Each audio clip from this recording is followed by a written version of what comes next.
Hello, my dear students of class 8. Let's start today's class. Okay, children, let's start a very new chapter, chapter number 3, migration. In this chapter, we'll learn about the immigration and emigration, very important terms. We'll learn about brain drain and its causes of brain drain in India, its positive and negative impacts of brain drain in India, and also the different regions of the world where huge migration took place during the historical periods, and their causes also for the migration in the historical period, as well as the impacts of migration on an area, right? So here are the learning terms also: migration, international migration. These terms we have already discussed, right? Now the new terms are emigration and immigration, brain drain. These terms are very important, right? Okay, now first is migration. Migration means it's a human migration, denotes any movement of human beings between one geographical region area to another area with the aim to settle definitely or temporarily, right? So migration, human migration, refers to what? It's a movement of the human beings, people from one place to another with a definite aim to settle definitely or permanently or temporarily. Humans have always moved around. Archaeological evidence suggests that the earliest human beings on earth lived in Africa. From there they moved and settled and then moved on again over many thousands of years until they eventually settled the whole planet, right? So archaeological evidences told that the earliest human, they lived in Africa on the earth, right? Africa, first they lived in Africa, and from there they moved to other continents or other places with some definite aims and to settled, and they over a thousand of years until they eventually they settled the whole planet, and finally they settled to other places of the on the earth to settle definitely or temporarily, right? So here also migration of skilled human resources from developing nations to developed nations is a major challenges for developing nations like India. So this will we are going to discuss in the next topic. Ancient times, travelers, traders, priests, and pilgrims traveled vast distances for knowledge, for opportunity, and spiritual fulfillment, or to escape persecution. Or to escape persecution means to escape from ill treatment or harassment, right? And though the pace of migration had accelerated since 18th century, after 18th century only this migration had taken its height. But including the involuntary slave trade, it increased further in 19th century. So in this we'll also talk about the slave trade, right? Millions of agricultural workers left their countryside, their home, their hometown, and moved to the cities, causing unprecedented levels of urbanization. This phenomenon began in Britain in the late 18th century and spread around the world and continues to this day in many areas. Industrialization, globalization, and technology are the major factors which have contributed largely to migration. So when we talk about the migration, so migration has begun in late 18th century or 19th century we can say, and which spread around the world and continues to this day in many areas, right? So why migration happened, or why there was a movement of people from one place to another? People migrated from their countryside for better to other places or developed nations or developed areas for better employment, better jobs, better opportunities, and better knowledge, and to escape from persecutions also, right? And that began in the migration began in late 18th century or 19th century, right? Okay, now here it's written, millions of agricultural workers, the workers who worked in agricultural field, they left their countryside and they moved to the city area, causing an unprecedented level. Causing means causing unknown levels of urbanization, right? So this phenomena began in Britain in the late 18th century and spread around the world and continues till date, right?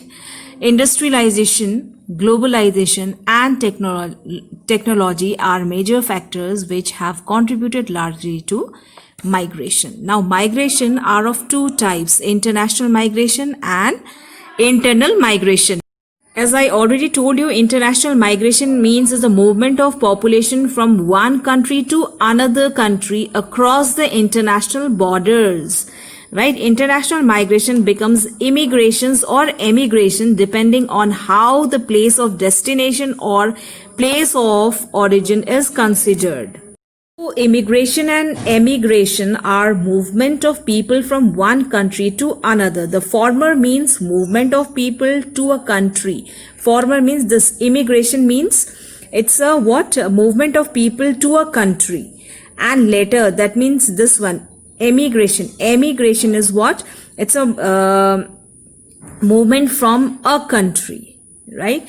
In simple words, when we have to define what is immigration or emigration, then immigration can be called as a moving into the country, and emigration means as a moving out of the country. Moving into the country, inside the country, that is immigration, and moving out of that country, that is emigration.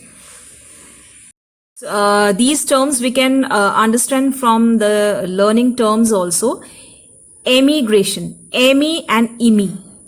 Emigration, the act of leaving one's own country to settle permanently in another country, moving abroad.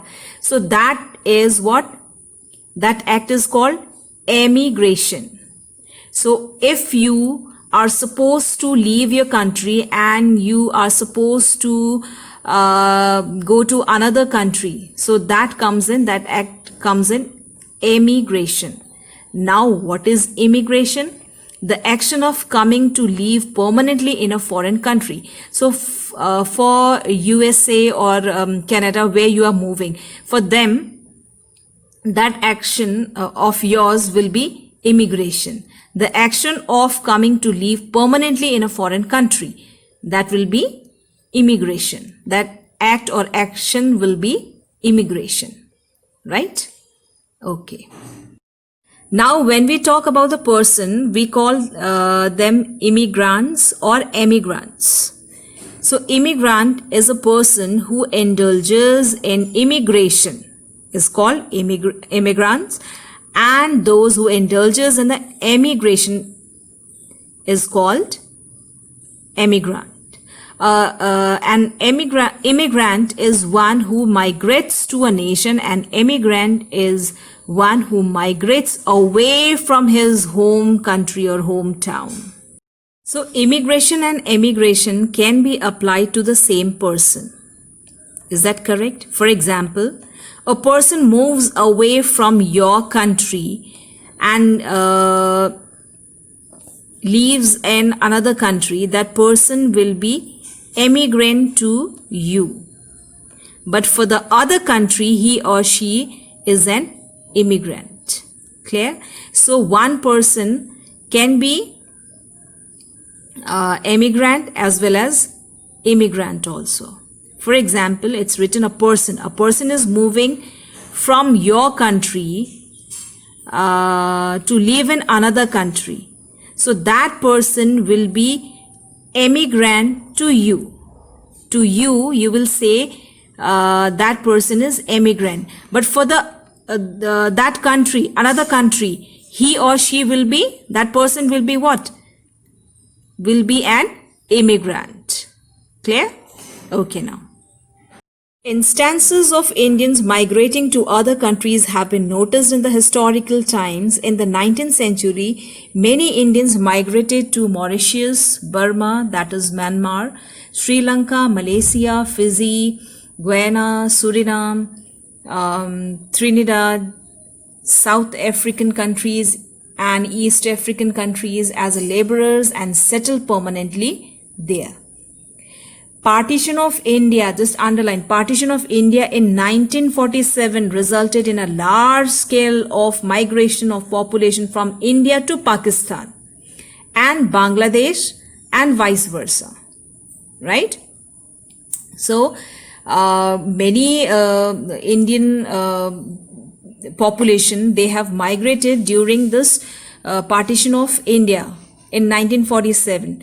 They moved to Pakistan, some of they moved to Bangladesh, and vice versa, means, and equally or maybe less or more, they came to India.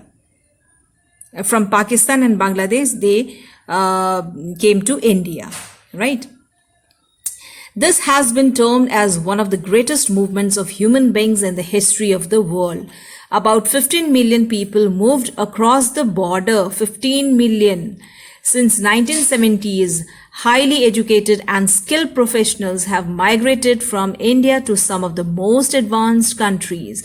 Okay, since 1970s, after this 1970s, highly educated, well-skilled professionals, they have migrated from India to the most advanced or developed countries such as USA, UK, Canada, and some countries of Western Europe, leading to serious problem of brain drain.